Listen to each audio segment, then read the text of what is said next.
Welcome to daily fact. आज हम discuss करेंगे मौर्य डायनेस्टी के बारे में। मेन हमारा आज का टारगेट रहेगा कि जितने भी रूलर्स हुए हैं मौर्य डायनेस्टी के, उनका सीक्वेंस हम जो है वो डिस्कस करेंगे। हर एक रूलर को यहाँ पर कवर करेंगे। अगर आप हमारे साथ नए जुड़े हो तो आप हमारे इनिशिएटिव को सब्सक्राइब कर सकते हैं और साथ में शेयर कर सकते हैं। हमारा कोर टारगेट यही रहेगा कि मौर्य डायनेस्टी के बारे में हम एक जो है वो ब्रीफ टाइमलाइन जो है वो बना लेंगे। देन ईजी रहेगा किस तरह से जो वो मौर्य डायनेस्टी को पढ़ा जा सकता है। इससे क्या हो सकता है कि हिस्ट्री को पढ़ना और आसान हो जाएगा। तो शुरुआत करते हैं इंपॉर्टेंट रूलर्स के साथ। तो सबसे पहले हम बात करेंगे चंद्रगुप्त मौर्य के बारे में। चंद्रगुप्त मौर्य को जो है वो फाउंडर भी कहा गया है मौर्य डायनेस्टी का। With the help of Chanakya उन्होंने जो नंदा डायनेस्टी थी उसको रिप्लेस किया था। और चंद्रगुप्त मौर्य जो है वो जैनिज्म के फॉलोवर थे। इंपॉर्टेंट पॉइंट्स हमें याद रखने हैं। सबसे पहले चंद्रगुप्त मौर्य ने जो नॉर्दर्न रीजन था लाइक पंजाब वाले रीजन पर कंट्रोल किया था। देन उसके बाद जो है वो उन्होंने नंद डायनेस्टी को जो है वो डिफीट किया था और फाइनली यहाँ पर उन्होंने चाणक्य की हेल्प ली थी। तो ये क्लियर होता है कि नंद जो आपका मौर्य डायनेस्टी है उन्होंने किस तरह से जो है वो रूल करना शुरू किया। देन इसके बाद जो नेक्स्ट रूलर बनते हैं वो उनके बेटे थे जिनका नाम था बिंदुसार।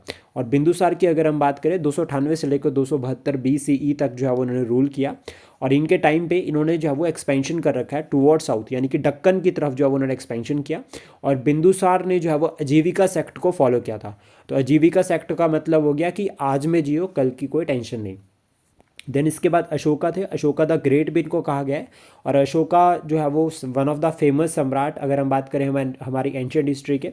और इनका जो टेन्योर रहा है, ये इन्होंने जितने टाइम तक जो है वो पूरे के पूरे Magadh as well as India पर रूल किया, तो इसमें जो है वो 272 से लेकर 232 BCE तक जो है वो उन्होंने रूल किया। इंपॉर्टेंट पॉइंट मैं आपको बताना चाहूँगा कि जो 16 जनपद से 16 के 16 जनपद को जो है उन्होंने जीत कर एक भारत बना दिया था। और ऑलमोस्ट जो इनके टाइम पे जो टर्निंग पॉइंट रहा है वो कलिंगा वॉर रही है। तो ये हमें याद रखना है कि कलिंग की जो लड़ाई थी उससे जो है वो इनकी लाइफ उसके बाद टर्न हो गई। इन्होंने जब वहाँ पर देखा वायलेंस, तो इस वायलेंस के बाद इन्होंने ट्रांसफॉर्म किया नॉन वायलेंस की तरफ। और इनिशियली जो है वो आजीविका सेक्ट को फॉलो करते थे, लेकिन बाद में जो है उन्होंने बुद्धिज़्म को अडॉप्ट कर लिया। फिर उन्होंने बुद्धिज़्म का प्रचार भी किया।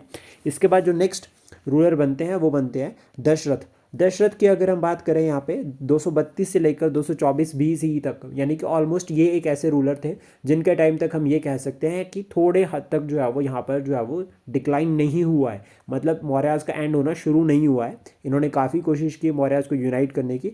देन इसके बाद जो नेक्स्ट जो रूलर बनते हैं उनका नाम था संप्रति।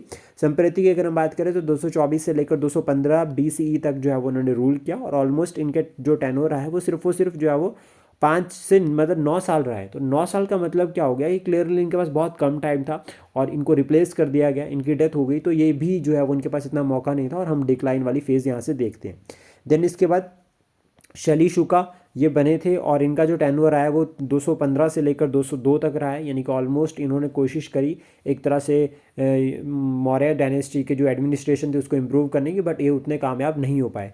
देन इसके बाद नेक्स्ट बनते हैं देवा वर्मन। देवा वर्मन का जो टाइम था 202 से लेकर 195 BCE तक। और इनके टाइम पे हम जो है वो फॉरेन इन्वेजन्स जो है वो थोड़े थोड़े आने शुरू हो गए थे वेस्ट से। देन इसके बाद शतधन्वन थे। और शतधन्वन की अगर हम बात करें तो इनका जो टेन्योर रहा है 195 से लेकर 187 BCE तक।